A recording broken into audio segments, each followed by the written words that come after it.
So, the last time I tested real tank tactics in War Thunder, I took a look at the hull down position and why it works. There's more than one way to be hull down in a tank, and while I was browsing Twitter I came across a diagram that looked a little like this. What you're looking at is known as the forward slope hull down position, and it's definitely a bit of a weird one. So weird in fact that I literally never trained to do it this way, and as a result I managed to confuse myself about which one is forward and which one is reverse. But whichever way you do it, if you do it right, it should still look something like this. So does it work in War Thunder? Let's find out. Alright, so the key to any terrain-based tank tactic is obviously terrain. So let's go and find a good bit of that. And while we're on the way there, a quick visual demonstration of what the reverse slope should look like. So this right here is your hull down slope, also known as your fighting position, forward fighting position usually, and then you crest the slope and you fire. The difference is, with the reverse slope, instead of looking over that ridge right there, we go on the reverse slope over here and look over it like this. It looks weird, and it's because it is. Do you think he sees me? I get the feeling that he does. He's looking right at me. I'm gonna go over here. I think he can see my antennas sticking up, and I'm right at the edge of the map, so this isn't gonna work. Maybe he doesn't. Okay, never mind. I was trying to go over the slope back here, but it doesn't really work. Obviously, you don't get to choose the terrain that the map gives you.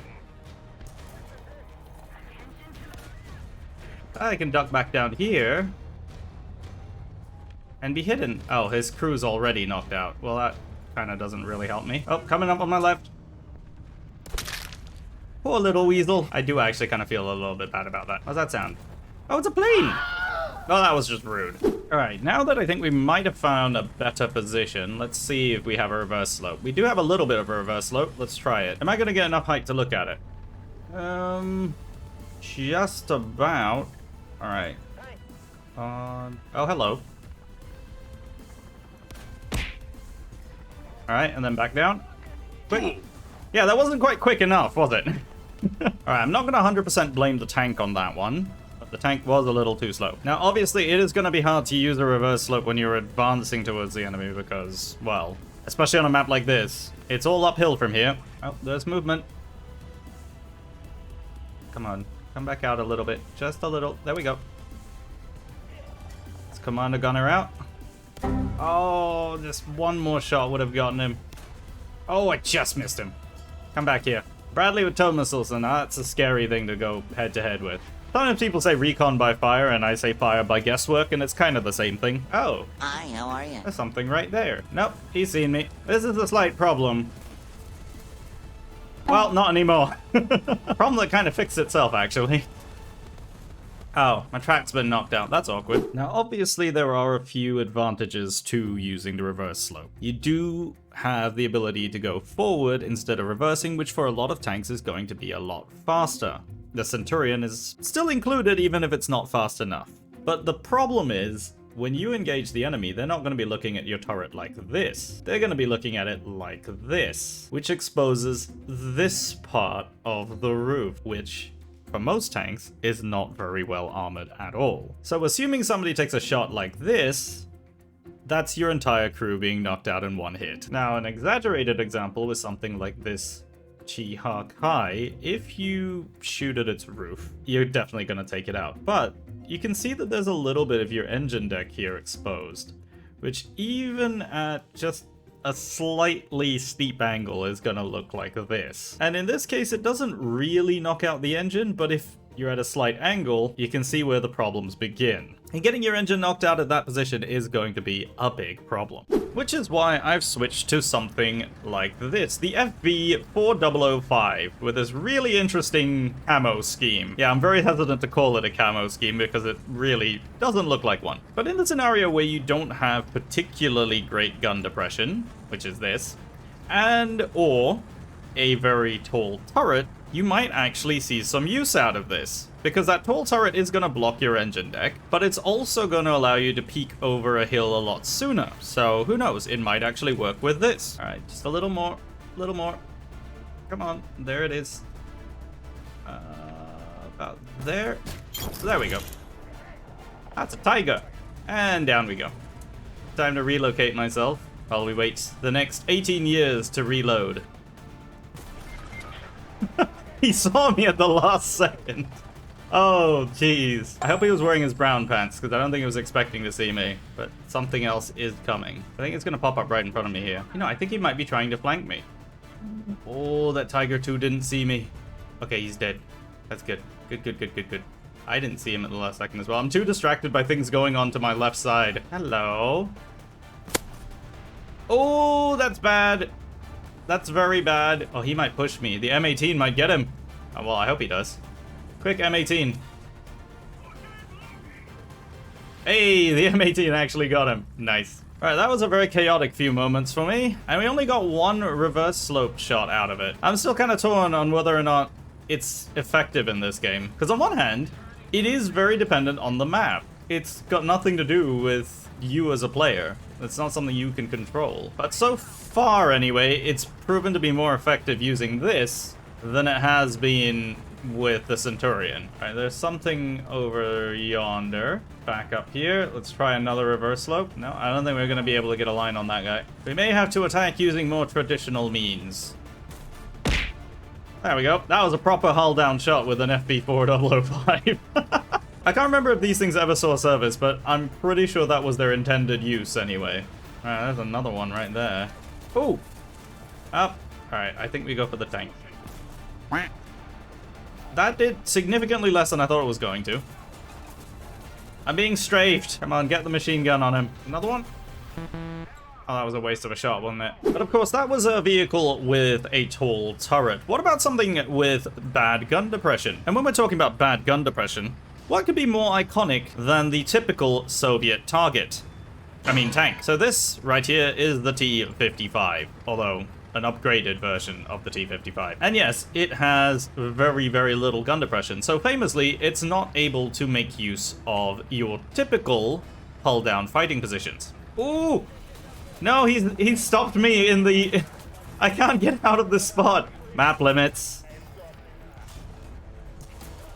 I'm gonna put that down to map limits. Okay, genuinely, why do we even have that area up there if you're not allowed to use it? Just, why does it exist? Just put a wall there, because it's so useless. But as I was saying, if we were to try to use your normal hull-down fighting position, we would have this problem, which is I can see the target, but I cannot aim at it. That AMX-30B, on the other hand, seems to be doing better at it, because he's on a flatter bit of ground. But what if we were to use... Oh, I don't know. Let's try this spot right here. There's... Oh! There's a tank. That was a little low. And down we go. It's a slight variation, I'll admit, but it is kind of working. Unfortunately, what we're shooting at is something I can't pen with this particular ammo. There is also something right here. Oh, hello. Wrong ammo. No, I missed. Oh, this is bad. Also, I know it doesn't look it, but this is a reverse slope. Technically, it is. Ah. I'm on fire. Quick, put out the fire. What was that? Oh. That's what that was. Still, competency issues aside, it is starting to feel like this actually does work. I don't think it's going to be a replacement for the usual hull-down positions. Like, at all. Oh, I missed! Quick, duck back behind. Fire off the smoke. Oh, I have no smoke. Ah, that's a problem. I think he knows. I think he knows. Yep, he knows. So what about modern main battle tanks, then? Why don't they use it? Well, the truth is, they do sometimes do it. But not as much as a prepared forward slope hull down position would be. And there's a couple of reasons for this. One is, as I mentioned before, roof armor. Not particularly thick. In fact, most tanks will have the turret armor at the front being the strongest armor they have. And that is all because when you crest a slope like this, that is what you want the enemy to be able to see, and so you put your strongest armor there. The simplest rule is, as much as tank design is influenced by tactics, so are tactics influenced by tank design. And if your tank is not equipped with that kind of gun depression and that kind of armor, you have to change your tactics. Ooh, we got 3 Abramses. Can we do a Thunder Run with just 3? Can we? I mean, look at this. This is still better spacing than that one mission in Battlefield 3. Ooh, Oh, somebody just shot at me. Yep. I think somebody just took a shot at me. There is a slope here. There is a slope behind me. It's reverse slope time. Oh. Where did that come from? I can see the machine gun tracers, but I can't see the tank. Well, that's unfortunate. Oh no, whatever shall I do? I shall have to switch to another Abrams. Hello? Oh, that was not a good spot. Oh, I just got hit. But we have reverse slope. Nope. It didn't work. I think the main problem is they could see me before I could see them. Also, we're getting shot at from the right. Alright, let's see if regular hull down will work. Well, it doesn't work against aircraft. Definitely doesn't work against aircraft. So, the reverse slope hull down position. Yes, it's gonna look a little bit like this. Sometimes it's a little more gradual than that. But what have we learned today? Does it work? In a word, sort of. The reason is the maps in War Thunder just don't always have positions that are going to be useful for that. It's a good tactic to have in the back of your mind when you're, let's say, lacking a good position to do the forward slope. It's a nice sort of backup thing to have. But if you're going out there looking for positions to do this with, that's where you're going to struggle a little bit. The traditional hull down position, which looks a little more like this, is still going to be more effective, especially at top tiers, because the tanks are just better set up for that. You're not going to find something that has good enough roof armor for you to do that position correctly. Well, I say correctly, well, at extreme angles anyway. You're still going to only be able to do it at very, very shallow angles like this. And even then, especially in the case of the Leopard 2, that roof is still going to get penned. So it really just brings home the idea that War Thunder is really set up for flat ground and a little bit of hull down movement on a lot of their maps, and not so much for anything else. But if you find yourself in a position where you don't have the tank to be able to take advantage of those positions, or you just can't find a good forward slope, a reverse slope may very well work out for you. But that is the reverse slope hull down tactic. Let me know what you think of it down in the comments, and is there a tank tactic you've heard of that you would like me to try? I'm interested in trying some World War II tank tactics and exploring them in War Thunder. And if you'd like to see more of that, don't forget to leave a like on the video, and of course subscribe while you're down there if you're brand new to the channel. My name is Panzer, thank you very much for watching, and I will see you next time. Kaboom!